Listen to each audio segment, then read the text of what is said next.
हाय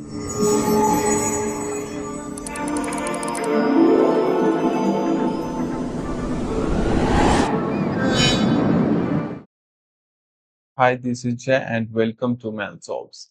ये है हमारा lecture 15, end of chapter exercise के क्वेश्चन नंबर 5 से लेकर 9 को करने वाले हैं। पार्ट 2 है तो ऑब्वियस सी बात है कि इससे पहले पार्ट 1 आ चुका है जिसमें हम क्वेश्चन नंबर 1 से लेकर 4 तक किए हैं। अगर आपने इसे नहीं देखा है तो लास्ट में, इस वीडियो के लास्ट में दिख रहा होगा, वहां पे आप क्लिक करके उसे देख सकते हो। नाउ तो चलो स्टार्ट करते हैं क्वेश्चन नंबर 5 से। Find the six rational number between 3 and 4। देखो, किसी भी टू गिवन रेशनल नंबर के बीच में हम इनफिनाइट रेशनल नंबर को फाइंड कर सकते हैं, और इसका एक सेपरेट वीडियो भी है। तो मैं रिकमेंड करूंगा आपको कि ये जब लेक्चर खत्म हो जाएगा तो उसके बाद आप उसे देख सकते हो, अगर आपके कॉन्सेप्ट क्लियर नहीं है तो। वरना आप मुझे फॉलो करते आ रहे होगे तो ये चीज आपके लिए बिल्कुल हलवा सा लग रहा होगा ना। तो हमें फाइंड करना है 3 और 4 के बीच में सिक्स रेशनल नंबर। तो हम यहाँ पे यूज करेंगे decimal expansion method, by decimal expansion. 3 को हम लिख सकते हैं 3.00 और 4 को हम लिख सकते हैं 4.00। अब यहाँ पे देखो 3.01, 3.02, 3.03, 3.04, 3.05, 3.06, 3.07, ऐसे हम इनफिनाइट नंबर लिख सकते हैं। फिलहाल हमें 6 फाइंड करना था तो यहाँ पे मैंने 6 को लिस्ट कर दिया। आप इसमें से 6 या फिर अपने हिसाब से भी कोई 6 नंबर को लिख सकते हो। क्लियर है? चलो चलते हैं सेकेंड पे। Find 5 rational number between 2/5 and 3/5। देखो 2/5 है और 3/5 है, और इनके बीच में हमें फाइंड करने हैं 5 रेशनल नंबर। अगेन हम यहाँ पे डेसिमल एक्सपेंशन का भी यूज करेंगे, और एक और मेथड है जिसके थ्रू, मतलब ओवरऑल 3 मेथड है। डेसिमल एक्सपेंशन हम इसलिए कर रहे हैं ना क्योंकि ये हल्का सा इजी होता है। इससे थोड़ा आगे जाओगे तो कॉमन डिनोमिनेटर हो जाता है। फिर थर्ड वाला है हमारे एवरेज के थ्रू। ये तीनों का हम यूज कर लेंगे। फिलहाल तो यहाँ पे हम डेसिमल एक्सपेंशन से कर लेते हैं। 2/5 है और 3/5 है। 2/5 को अगर डिवाइड करोगे 2 को 5 से तो ये हमारा कुछ 0.4 आएगा। ऐसे देखो, 2 5 से डिवाइड करो जरा, तो 5 0 0, 2 पॉइंट लगाओगे 20, 5 4 20, तो 0.4 इसे लिख सकते हो। और ये 3/5 है तो इसको भी थोड़ा डेसिमल एक्सपेंशन निकालो। 3 को डिवाइड करना है 5 से, 0 3, यहाँ पे पॉइंट, यहाँ पे 0 3, पॉइंट है तो 30, 5 6 जा 30। ये हो गया हमारा 0.6। अब देखो, जो हमारे पास क्वेश्चन पहले फ्रैक्शन में था उसे हमने डेसिमल में कर लिया। अब इनके बीच में हमें 5 रेशनल नंबर को फाइंड करना है, तो 0.40, और इसे लिख सकते हो आप 0.60।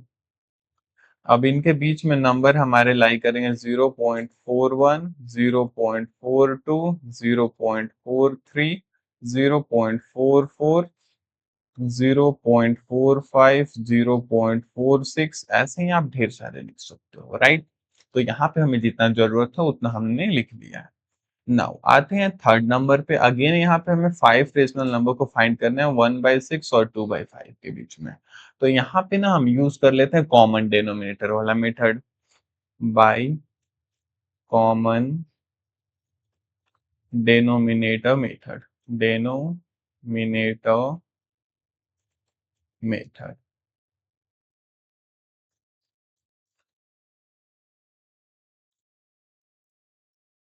1/6 है और 2/5 है, तो 1/6 एंड 2/5। जब हम कॉमन डिनोमिनेटर मेथड अप्लाई करते हैं तो हम देखते हैं डिनोमिनेटर पे क्या इनके डिनोमिनेटर आपस में इक्वल है, नहीं है। तो हम पहले इनका एलसीएम लेंगे फिर इसको इक्वल बना देंगे। तो एलसीएम ऑफ डी आर मतलब डिनोमिनेटर 6, 5, इसके डिनोमिनेटर का एलसीएम लोगे तो वो आएगा हमारे पास 30, यानी 6 में क्या मल्टीप्लाई करोगे कि 30 आएगा 5 का, तो 1/6 के ऊपर नीचे 5 का मल्टीप्लीकेशन, 1/6 इंटू 5/5। वैसे ही 5 में किस चीज का मल्टीप्लीकेशन करोगे, 30 आएगा 6 का, तो इस कंप्लीट नंबर में 2/5 में ऊपर नीचे 6 का मल्टीप्लीकेशन कर देंगे, तब ये हो जाएंगे हमारे कॉमन डिनोमिनेटर। 5 और नीचे हो गया 30, 5/30 एंड इधर 2 6 12/30, राइट। अब देखो यहाँ पे इन दोनों नंबर के बीच में आप 5 decimal number sorry rational number को फाइंड कर सकते हो इजिली। अगर 5 से ज्यादा हमें फाइंड करने रहता तो सिंपली इधर और इधर एक हम कांस्टेंट से मल्टीप्लाई कर देते, वो कांस्टेंट जितने नंबर फाइंड करने उसे एक एक्स्ट्रा होता। क्लियर है? तो फिलहाल हम इनके बीच में निकाल लेते हैं 5 नंबर, जो कि है 6/30, 7/30, 8/30, 9/30, 10/30। हमसे 5 नंबर पूछा गया था, हमने 5 नंबर इनके बीच में लाई करने वाले रेशनल नंबर यहाँ पे लिस्ट कर दिया है। क्लियर है ना? ना मूव करते हैं क्वेश्चन नंबर 8 की ओर। If x/3 plus x/5 equal to 16/5 then find the rational number x। हमारे पास कुछ गिवन है और हमसे फाइंड करने के लिए बोल रहे हैं, तो गिवन क्या है हमारे पास, x/3 प्लस x/5 करे तो हमें मिलेगा 16/15। हमें फाइंड क्या करना है, इधर लिख लेते हैं, फाइंड करो x का वैल्यू, राइट। अब चीजें क्लियर है कि हमारे पास कुछ गिवन डाटा है और हमें कुछ फाइंड करना है, राइट। ये 15 है, तो चलो इस चीज को सिंप्लीफाई करो, x/3 x प्लस 5 x/5, तो इन दोनों को ऐड करना है, तो इनका एलसीएम लेंगे सबसे पहले, तो 3 और 5 का एलसीएम लोगे, एलसीएम ऑफ 3, 5, तो ये हो जाएगा हमारा 15। 3 के टेबल में 15 कितने टाइम में आएगा, 5 टाइम में, तो ऊपर में 5 इंटू एक्स, 5x, तो इसे लिख देता हूँ 5x। 5 के टेबल में 15 3 टाइम में, तो ऊपर न्यूमरेटर में हम 3 का मल्टीप्लीकेशन करेंगे तो ये हो जाएगा 3x। इधर है हमारा 16/15। 5x प्लस 3x टोटल कितना होगा हमारा 8x/15 इक्वल टू 16/15। देखो हमें x फाइंड करना है, तो यहाँ पे है x हमारा, यानी x को छोड़कर बाकी चीज को उधर एलएचएस में हम भेज दे रहे हैं। ये 15 डिवीजन में उधर जाएगा तो मल्टीप्लिकेशन में हो जाएगा, और ये 8 ऊपर मल्टीप्लिकेशन में नीचे जाकर डिवीजन में चेंज हो जाएगा, तो x इक्वल टू 16/15 इंटू ये वाला 15 ऊपर जाएगा तो 15, ये वाला 8 नीचे जाएगा तो 8। ये चीज क्लियर हो रहा है ना? देखो जरा, ये 8 नीचे गया तो यहाँ पे है 8 को, ये 15 उधर ऊपर में जाएगा, नीचे इधर डिवीजन में, तो उधर मल्टीप्लिकेशन में, तो इधर 15 हो गया। क्लियर है? x को हम एज इट इज छोड़ देते हैं, x का वैल्यू हमारे पास आया 16/15 इंटू 15/8।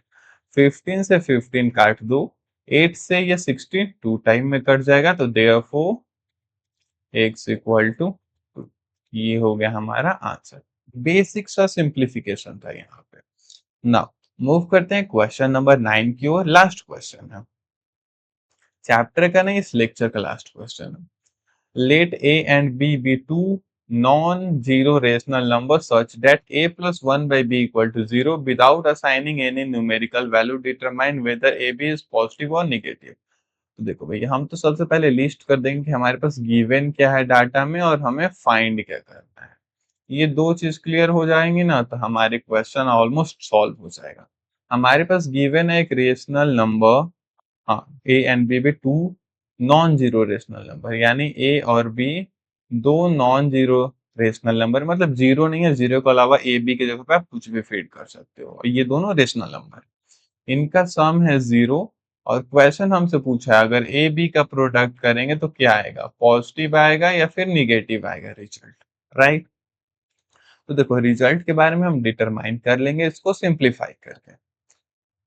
यहाँ पे है a प्लस 1/b का वैल्यू 0। अगर हम a यहाँ से निकाले तो मीन्स ये कंप्लीट चीज इधर एडिशन में है, साइन के इधर जाएगा, इक्वल के इधर जाएगा तो सब्ट्रैक्शन में होगा।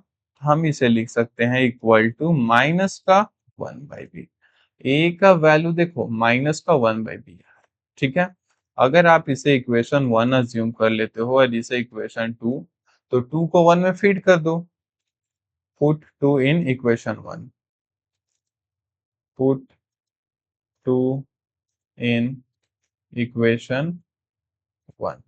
यहाँ पे हमारे पास a का वैल्यू आया है 1/b और यही a के वैल्यू यहाँ पे हम फिट कर लेंगे। Means a plus 1/b equal to 0 था। इस a की जगह पे हम यहाँ पे माइनस का 1/b है तो माइनस का 1/b लिख देंगे। माइनस का 1/b प्लस का 1/b equal to 0। Minus plus 0 होता है और नीचे में भी ये 0 हो जाएगा। तो चीजें क्लियर है।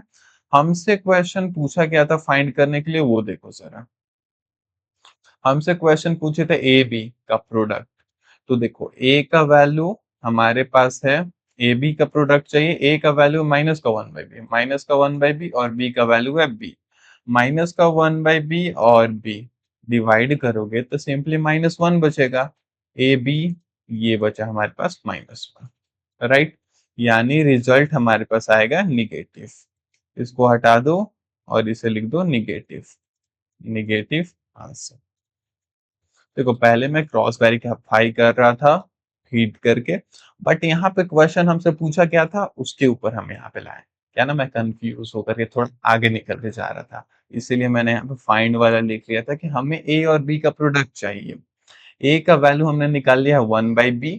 ए इंटू बी करेंगे मीन्स ए की जगह पे 1/b रखा इंटू बी, तो बी से बी कैंसिल हो गया, बचा -1। यानी ए बी का प्रोडक्ट हमारे पास निगेटिव नंबर आएगा, तो यहाँ पे हमने लिख दिया निगेटिव। और इसी के साथ ये सेशन यहाँ पे खत्म होता है। क्लास नोट्स आपको पिन कमेंट या टेलीग्राम में मिल जाएंगे। Thank you so much for watching.